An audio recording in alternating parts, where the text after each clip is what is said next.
네, 이하연입니다. 오늘은 좀 무거운 주제에 대해서 얘기를 해보려고 해요. 각국의 부채, 채무, 즉 빚인 거죠. 얼마나 세계가 빚을 지고 있을까요?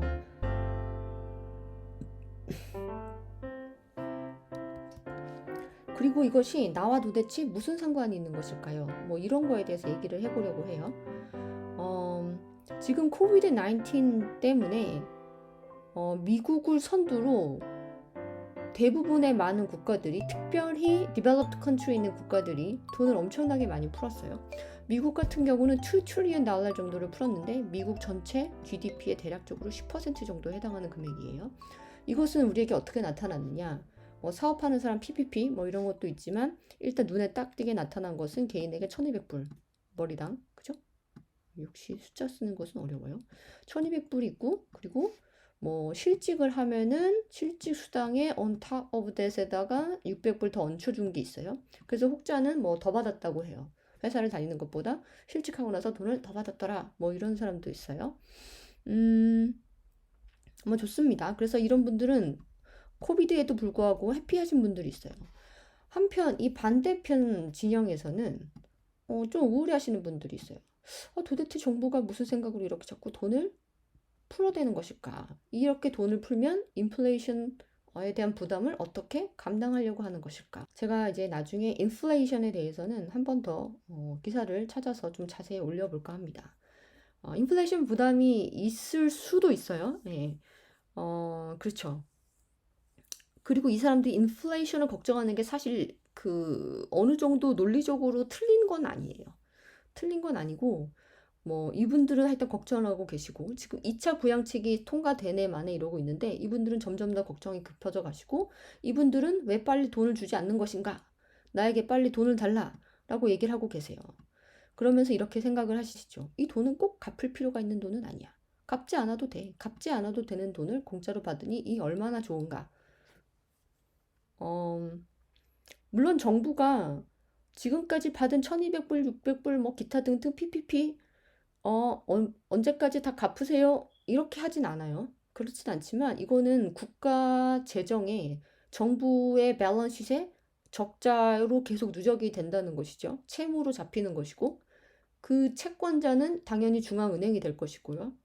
어, 돈을 빌려주신 분들은 아시겠지만 돈을 빌려주는 채권자가 그 돈을 제너러스하게 주는 게 아니에요. 당연히 받을 거를 예상을 하는 거죠. 그러니까 돈을 받을 거를 예상하지 않은 채권자는 단 하나도 없어요. 그렇죠. 근데 지금 중앙은행은 정부에 도네이션 한 게 아니에요. 중앙은행은 정부의 돈을 빌려준 거죠. 그리고 중앙은행에 그 돈을 정부는 언젠가는 갚아야 하는 거예요. 그래서 이런 거를 national debt 혹은 public debt이라고 해요. 우리 모두가 다 갖고 있는 빚이라는 거죠. 그리고 이것이 점점점 커져서 뭐 모든 나라가 다 눈덩이처럼 불어나고 있어요. 그래서 지금 다들 위험하다라고 판단하고 있는 부분이 GDP를 넘어갔다는 거예요. 내셔널 국내 총생산을 넘어갔다는 거죠. 네, 그러면 먼저 미국부터 보도록 할게요. 미국은 GDP가 세계 1위인 국가입니다. GDP가 큰 만큼 전 세계 부채 중에 미국이 차지하는 비율도 굉장히 높아요. 전 세계 부채 가운데 31%를 미국이 차지하고 있어요. 먼저 기준으로 말씀드릴 것 같으면 바로 100%예요. 다시 말하면 어, 미국이 GDP가 뭐 21 트릴리언 달러가 되는데 이 달러 21 트릴리언 달러보다 많냐 적냐 이런 거죠. 다시 말하면 내 연봉이 1억인데 내 빚이 1억을 넘어가고 있어요. 그러면은 막 행복해서 막 소비를 더 하고 이러지 않겠죠. 그래서 사실 그게 되게 중요한 부분이에요. 사람이 딱 다가오는 부분. 어, 색깔이 짙어지면요. 이거는 재무가 건전하다는 뜻입니다. 다시 말하면 빛이 적다는 거고요. 색깔이 밝아지면 행복한 게 아니라 재무가 굉장히 악화되고 있다. 빛이 점점 더 많아지고 있다. 뭐 이런 뜻이에요. 그래서 재무가 건전한 국가를 먼저 보도록 할게요. 재무가 건전한 국가들은 여기 나이지리아, 터키, 사우디아라비아, UAE, 이 코리아도 괜찮죠? 그 다음에 체크도 괜찮고요. 그 다음에 북유럽 국가들 스웨덴, 노르웨이, 덴마크 뭐 괜찮아요. 독일도 뭐 나쁘지 않아요. 이 정도면. 러시아도 좋고요. 미국 같은 경우는 재무 건전성이 그렇게 나쁘진 않았어요. 나쁘진 않았다가 2008년, 2009년, 2010년에 미국발 금융위기가 있었죠. 그때 퀀티티브 이징, 즉 유동성을 마구마구 시장에 공급하는데 이때 빚이 확 늘게 돼요. 그래서 이때 빚이 는 거가 아직 채 회복이 안 된 상태에서 2020년에 코비드 19이 닥치고 돈을 얼마큼을 더 풀었죠? 2 트릴리언 달러를 더 풀었어요. 다시 말하면 이 돈에 정확히는 2.2 트릴리언 달러인데 세계 각국이 자기 GDP에서 10에서 15% 정도를 거의 풀었어요, 지금. 자, 그럼 미국의 채무를 봅시다. 그래서 뉴욕시티의 타임스퀘어를 보면 이렇게 내셔널 닷 클락이 있는데 보세요. 이 당시만으로 이 사람이 이걸 캡처했을 때 22 트릴리언 달러였어요. 그죠? 벌써 이미 넘어갔죠? 지금은 얼마냐? 지금은 27 트릴리언 달러예요.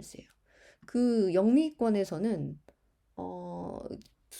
이 소수점이 아니죠. 커마를 세 단위로 찍어요. 그러니까 숫자가 세 단위로 끊겨요. 한국은 숫자가 네 단위로 끊기죠. 만, 억 이렇게.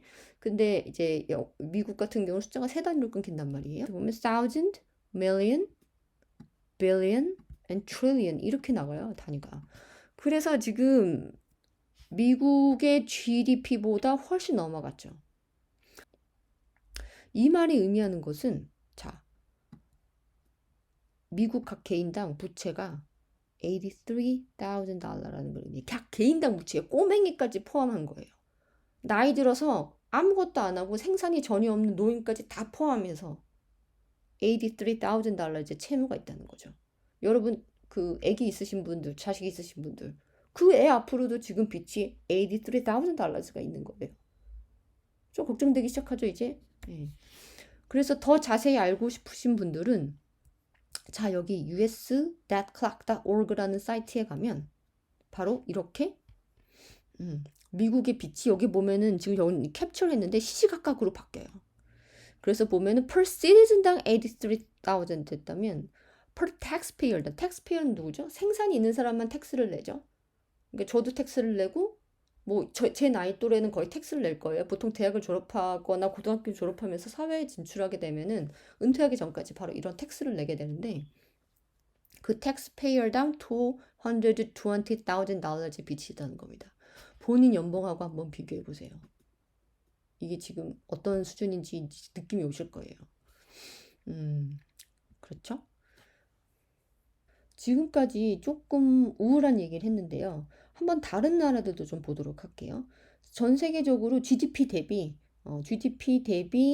빚이 조금 많다 하는 국가들 한번 보도록 하겠습니다. 제일 먼저 방문하고 싶은 국가는 바로 여기 수단이에요. 수단 같은 경우는 내전이 있었어요. 여기 수단은 좀 아시지만 사우스 수단을 아는 분들이 많지가 않아요. 수단으로부터 독립한 국가라는 걸 알 수가 있죠. 내전이 있었으니까 당연히 전쟁을 했을 것이고 오랫동안 전쟁을 하면 돈을 많이 쓸 수밖에 없었을 거예요. 전쟁이라는 게 사실 돈이 굉장히 많이 들어요. 왜냐면 무기가 비싸거든요. 아마도 한국에 가장 알려진 전쟁 중에 하나가 걸프전일 텐데 걸프전에서 유명한 그 미사일 하나 있죠. 패트리어트 미사일이라고 그 미사일 특징이 이렇게 무슨 트럭 같은데 이러고 있어요. 이렇게 있으면 여기서 그냥 팡팡팡 나가는 거예요. 근데 하나에 얼마예요 미사일이? 3 밀리언 정도가 돼요. 그죠? 그러면은 미사일 하나 살포시 떨어뜨리고 오는 게 아니거든요. 전쟁을 할 때. 그죠? 그러면 한 번 쏠 때마다 3 밀리언인 거죠. 팡 3 밀리언, 3 밀리언, 3 밀리언. 미사일을 10번에서 20번을 쏘면 대략 30 million에서 60 million 달러가 되는데 그럼 전투기 한 대 값이 나오는 거예요. 그게. 그렇죠? 내시온이 돈을 많이 벌었겠죠?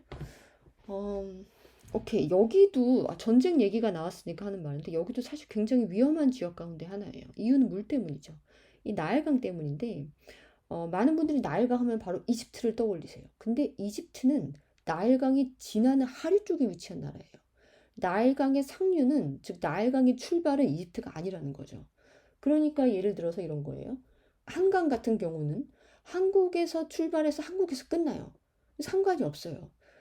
중국에 있는 황허도 중국에서 시작해서 중국에서 끝나요. 상관이 없어요, 이런 강들은. 그런데 나일강은 이집트에서 출발한 강이 아니라는 거죠. 나일강의 출발은 크게 두 나라예요. 하나는 여기 레이크 빅토리아라고 여기는 우간다, 케냐 뭐 이렇게 합쳐져 있는 국경지대에 있는 큰 호수에서 출발하고요. 약간 약간 천지 느낌이죠. 예. 그리고 여기에서 또 여기 조그만 지류에서 레이크 타냐가 있어요. 여기는 이티오피아에 있는 건데 여기에서 출발하는 지류를 블루 나일이라고 합니다. 그리고 레이크 빅토리아에서 출발하는 걸 화이트 나일이라고 해요. 이 두 지류는 바로 이 수단이라는 나라에서 합쳐져요. 그럼 수단은 뭘 하겠어요? 이 물을 확보하기 위해서? 그렇죠. 댐을 만들겠죠. 그러니까 그 이집트 문명이 탄생했을 그 당시에는 흘러가는 강물을 바라만 볼 수밖에 없었죠. 왜냐면 당시 기술이 없었으니까. 그리고 그 덕분에 이집트는 엄청난 문명을 꽃피워요. 이집트가 뭐 대단히 잘해서 그런 게 아니고 위치를 굉장히 잘 잡았더라는 거죠. 당시에도 역시 뭐 지금뿐만이 아니에요. 당시에도 로케이션 아주 중요한 거예요. 그래서 이집트는 위치를 아주 잘 잡았기 때문에 예, 그냥 매년마다 나일강이 상류로부터 쓸고 내려오는 어마어마하게 비옥한 양분이 섞여 있는 그 물을 흡수했던 거죠, 쫙쫙. 그래서 씨를 뿌리면 쫙쫙 자랐어요. 특별히 뭐 대단한 걸 이 사람들이 하지 않아도 그냥 뿌리면 충분히 자랐더라는 거죠. 그래서 그 결과 어마어마한 문명을 꽃피우게 됩니다. 그런데 지금 이제 우리에게는 기술이 생겼어요. 수단의 입장에선 제일 먼저 뭘 할까요? 댐을 세워야죠. 자, 이쯤에 댐을 하나 세워요. 이집트 국경 근방에. 이집트가 굉장히 불편하겠죠. 이집트 여기 댐이 있어요. 아스완 댐이라고 굉장히 큰 댐이 있는데 수단이 바로 여기에다 댐을 하나 세워요. 여기에 만족하지 않고 수단은 곳곳에 댐을 세우는데 또 여기 이티오피아 바로 앞에다가 또 댐을 하나 세워요. 예. 이게 바로 예, 로자리스 댐이에요. 굉장히 유명한 댐이죠. 그리고 이제 결정적으로 지금 이티오피아가 어마어마한 규모로 이 수단과의 국경 바로 맞은편에 또 댐을 세우는데 이게 바로 그랜드 르네상스 댐이에요. 이 댐이 이제 착공이 완료가 됐어요. 준공이 됐어요. 2020년 줄라이에 완성이 됐습니다. 그리고 이 댐이 얼마나 크냐면 이 물을 다 채우는 데만 해도 5년에서 15년이 걸린다고 해요. 이미 채우기 시작했어요. 수단하고 이집트는 난리가 났어요. 이것 때문에. 그래서 이 3자가 모여서 회의를 한 해 만에 하다가 잘 되다가 안 되다가 되다가 안 되다가 지금 이런 상황이에요. 여기도 국제 정세를 좀 관심 있으신 분들은 잘 보시면 좀 그죠? 우리는 재밌는데 이분들은 재밌지 않으실 거예요, 아마. 예, 좀 물이라는 거는 생존과 관련된 거기 때문에 그렇게 유쾌한 상황은 아니죠, 지금. 하여간 여기는 이렇다는 거. 예, 그리고 수단은 국가 채무가 이래저래 굉장히 많이 내정 겪었죠. 이것저것 많이 만들고 세우고 공사하고 이렇게 했기 때문에 알아두면 좋은 거. 이 그랜드 르네상스 댐을 만드는 데 있어서 40%의 돈을 어디가 출자했다? 중국이 출자를 하셨습니다. 네. 중국이 굉장히 이쪽에 투자를 많이 하고 있어요. 자, 다음 그리스로 가보도록 하겠습니다. 아까 이집트 나올 때 그 나일강 문명, 이집트 문명에 대해서 얘기를 했는데요. 그리스도 이 문명으로 치면 참 두말하면은 서러운 국가죠. 서양 문명의 이 휴머니즘의 뿌리가 그리스로부터 거의 왔다고 해도 과언이 아닌데요. 굉장히 최근에 많이 힘든 나라입니다. 그리고 이 나라는 국가 채무가 높으면서 모든 사람이 걱정하고 있는 국가이기도 해요. 왜냐하면 그리스 분들은 바로 이러한 상태이기 때문이죠. 제가 이 바로 전 영상에서 세계 각국의 사람들은 시간을 어디에 쓸까라는 게 있었어요. 그때 그리스 분들과 스페인 분들과 프랑스 분들과 이탈리 분들의 특징이 있는데 일을 잘 안 하신다. 일하는 시간이 굉장히 적다라는 거에 대해서 얘기를 했어요. 어디와 대조적이냐면 바로 요 국가들과 대조적인 거죠. 사우스 코리아 한국이죠. 멕시코, 차이나 그리고 차이나도 일을 이렇게 많이 하는데 이 위에 바로 이 J로 시작하는 재팬이 계시다는 거죠. 일본은 무려 일을 얼마를 해요? 326 minutes 일을 합니다. 하루에. 그래서 전 세계에서 일을 가장 많이 하는 국가예요. 일본. 달리 일본이 아니에요. 일을 정말 많이 해요. 그래서 똑같이 채무도가 높지만 일본에 대해서는 사람들이 무한한 신뢰와 긍정을 보내고 있는 반면에 그리스는 걱정을 하는 것이죠. 왜냐하면 국가가 빚을 졌어요. 국민이 다시 말하면 빚을 졌다는 거죠. 그러면 이 빚을 어떻게 갚죠? 일해서 갚아야 되는 거예요. 근데 국민이 일을 안 해요. 그러니까 채권자 입장에서 보기에 참 답답하겠죠. 실제로 그리스는 돈을 잘 갚지 않았어요. 사실 한국이 IMF에 겪었을 때 한국은 뭘 했죠? 한국은 열심히 일을 해요. 그죠? 한국은 일을 많이 하는 국가입니다. 한국은 일을 해서 돈을 다 갚았고 또 구조조정하라고. 구조조정이라는 건 뭐냐면요. 이런 거예요. 뭐 돈으로 못 갚겠으면 물건으로라도 갚아야지. 뭐 이런 개념이라고 보시면 돼요. 그래서 그때 어마어마하게 구조조정을 많이 했죠. 그래서 부실 기업뿐만 아니라 알짜 기업까지 다 팔아치웠어요, 당시에. 이것만 한 게 아니에요. 금도 팔았어요, 우리는. 금도 모아갖고 금도 팔았어요. 그렇죠? 이렇게 했는데 이 그리스는 어떠시냐? 그때 당시엔 사람들이 이게 당연한 건 줄 알았어요. 근데 IMF에서 그리스에 돈을 대줬는데 그리스에서 이러는 거예요. 돈 못 갚겠다. 구조조정 하라고 했어요. IMF에서 austerity 프로그램 돌리라고 했어요. austerity 프로그램 뭐예요? 재정을 기축하라는 거죠. 돈을 적게 쓰라는 거예요. 그리고 팔 거 팔고 정리할 거 정리하라는 거예요. 매각할 거 매각하고. 그리스가 그렇게 반기하지 않았어요. 못하겠다고 했어요. 그리고 그리스는 여기서 한술 더 떠서 우리가 이렇게 된 거는 아무래도 너네의 책임인 것 같아라고 EU를 비난하기 시작합니다. 예. 그래서 한국은 그때 깨달았죠. 아, 이런 방법도 있구나. 우리는 다 갚았는데, 우리는 막 그 빚진 자의 심정으로 정말 열심히 일해서 다 갚았는데, 여기는 되게 큰 소리를 치는 걸 보고, 뭐 좀 하여튼 좀 그랬어요. 그런데 전 세계가 뭘 깨달았냐면, 한국이 이렇게 돈을 갚았을 때, 이게 당연한 줄 알았더니, 그리스가 이렇게 깽판을 치는 거 보고, 야, 한국이 대단한 거였구나. 그래서 한국의 국가 지원도가 증가했어요, 사실은. 네. 그렇죠. 그리고 여기 일본을 봅시다, 일단. 일본. 일본은 채무가 이렇게 많은데도 엔화에 대한 신뢰도는 정말 어마무시하죠. 엔화는 사랑입니다. 전 세계인의 사랑을 받고 있어요. 일본은 어마무시한 나라였죠. 네, 1990년대 거의 픽을 찍는데 세계 GDP 넘버 2, 그러니까 뭐 세계 경제 제2 대국이다 뭐 이런 식의 말이 나왔던 때예요. 그때 일단 유로존은 제끼도록 하고요. 이거는 지금 1995년 GDP를 나타낸 수치고요. 미국이 7.6 trillion dollars로 넘버 원이었고 그 다음에 바로 일본이 바싹 추격했죠. 그때가 무려 격차가 얼마 나지도 않았어요. 5 거의 5 trillion dollar 정도였고요. 일본이 넘버 2였다는 거죠. 그 다음에 이제 독일, 프랑스, 유나이티드 킹덤 이렇게 따라오고 있는 수준이었고요. 사우스 코리아도 여기 있네요. 그렇죠? 자, 그러면 여기서 넘버 1, 2, 3, 4, 5, 6, 7, 8, 9, 10. 캐나다가 10이고요. 그죠? 한국이 10일이었는데 지금 한국이 10위권으로 진입을 하리라 예상을 하고 있어요. 그럼 어디를 제끼고 지금 가는 걸까요? 그렇죠. 지금 스페인이 날아갔네요. 그렇죠. 그럼 다시 또 이제 스페인과 그리스 얘기를 안 할 수가 없어요. 얼마나 일을 많이 하는가. 지금 문제가 생긴 국가들, 그리스 일 별로 안 하시죠? 그리고 스페인 일 더 안 하시죠? 그리스보다? 예.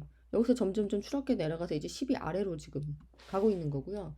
이걸 통해서 뭘 알 수 있냐면 나머지 나라들도 이탈리, 프랑스도 좀 불안하다. 이런 거 정도로 예측해 볼 수 있어요. 지금 프랑스가 여기에서 3, 4예요. 그죠? 4인데 프랑스가 여기서 1, 2, 3, 4, 5, 6, 7이에요.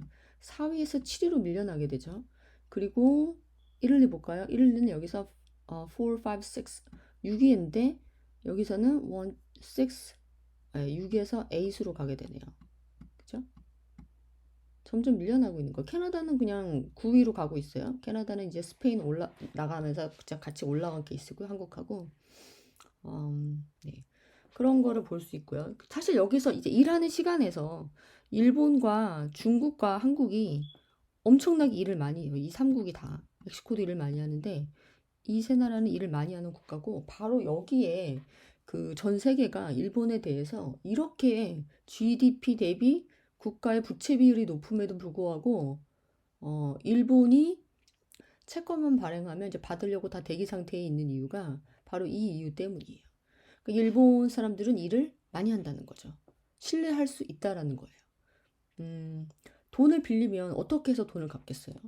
그죠? 일을 해서 갚아야 되는 거예요. 근데 이 돈을 많이 빌리고 일을 안 하시는 분들은 도저히 신뢰를 할 수가 없다는 거죠. 반면에 일본은 돈을 많이 빌렸지만 일을 세계에서 제일 많이 한다라는 바로 이 사실에 의해서 이 전 세계가 굉장히 신뢰하고 있는 거죠.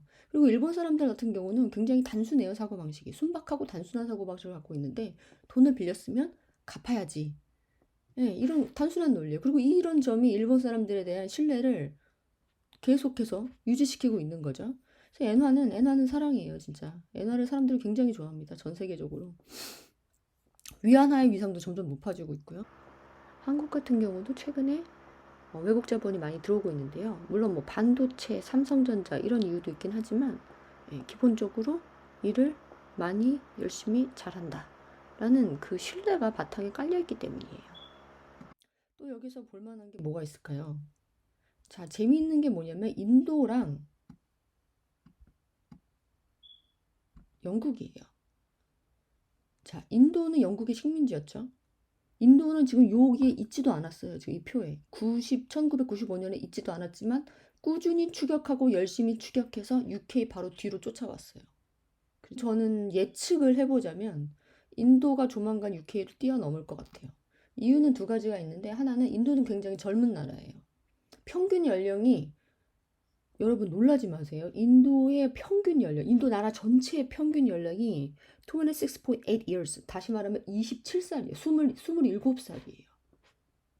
자, 그러면은 영국의 평균을 볼게요. 영국의 평균 연령은요, 40세 정도가 됩니다. 보세요. 27살짜리가 달리는 거랑 40살짜리가 달리는 거랑은 다른 거예요. 얘가 훨씬 빨리 달릴 수 있어요.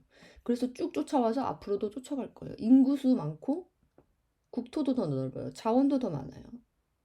영국과 인도 얘기 나왔으니까 일본 얘기 또 빼놓을 수가 없죠. 이 중에 식민지를 둔 꽤 많은 나라가 있는데 식민지를 둘 때 좀 무리수를 둔 나라가 있어요. 예.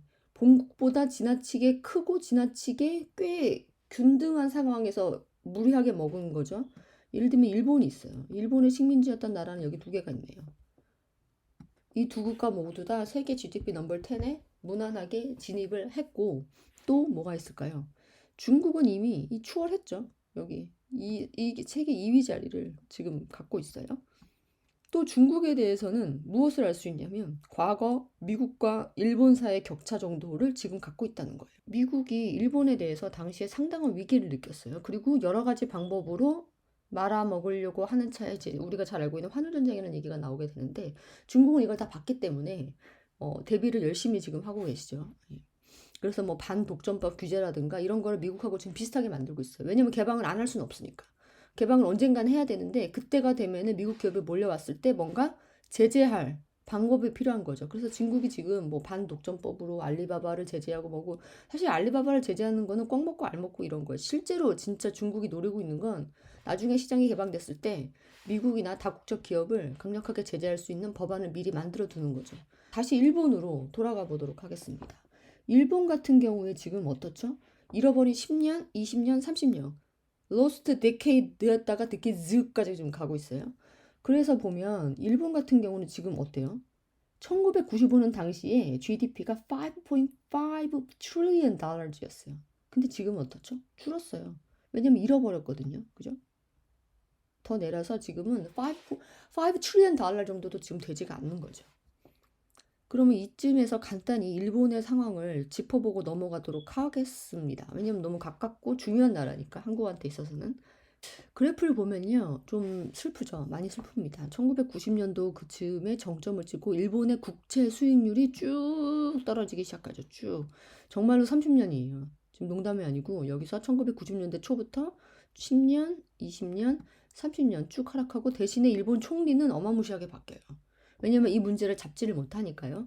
그래서 거의 뭐 1년, 2년 안에 다 총리가 갈리고 그나마 여기 오래 하신 분 여기 계시네요. 고이즈미 씨라고 주니치로 고이즈미 씨 계시고 네. 그리고 막판에는 정권도 바뀌어요. 이제 네. 정권도 바뀌지만 별 차이 없구나라고 다시 느끼고 다시 이제 아베가 정권을 잡기 시작하죠. 이 아베는 굉장히 대단한 사람이에요. 전형적인 일본 남자죠. 일을 많이 하는. 예.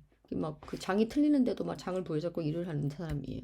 이 사람. 네. 이 사람은 간단해요. 뭐 아베노믹스로 인해서 정권을 이렇게 오랫동안 유지할 수 있었는데 아베노믹스라는 건 사실 별게 아니고요. 돈을 마구마구 찍어내보자 이거죠. 지금 QE의 원조격이고 도쿄 은행장이 어마무시하게 반대했죠.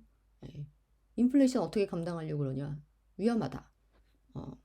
엔화의 가치, 뭐 기타 등등의 이유를 들어서 도쿄 은행장은 반대를 했고 아베는 도쿄 은행장을 잘라버리고 자기 사람을 앉힌 후에 돈을 무지막지하게 다시 찍어내기 시작을 합니다. 그래서 일본 경제는 조금 좋아졌어요. 조금. 예. 그렇지만 지금 이 표에서 아시다시피 예, 그렇게 괜찮은 상황은 아니에요, 사실은. 안타깝죠. 예. 조금 좋아졌어요. 예. 그렇게 찍어내고 조금 좋아졌어요. 이거를 보고 이제 미국과 기타 등등 유럽 국가들이 돈을 마구마구 풀어 제끼는 거죠. 일본이 먼저 해봤더니 인플레이션의 위험이 없더라. 인플레이션이 오지 않더라. 이런 거죠. 사실 오히려 페드는 지금 돈을 이렇게 찍어내면서도 인플레이션보다는 디플레이션을 오히려 더 걱정하는 이런 상황인 거죠. 코로나 때문에 경제가 주저앉을까봐. 자, 그러면 오늘은 여기까지 해보도록 하겠습니다. 다음에는 인플레이션에 대해서 우리가 인플레이션 리스크가 지금 있거든요. 완전히 없는 건 아니에요. 그 리스크가 어떤 상황인지, 어느 정도로 위험한 건지, 만약에 인플레이션이 온다면 누가 행복할 수 있는지에 대해서 한번 알아보도록 하겠습니다. 네, 그러면 다음에 더 재미있고 더 좋은 기사로 다시 뵙도록 하겠습니다. 영상이 도움이 되셨다면 구독과 좋아요를 눌러주세요. 감사합니다.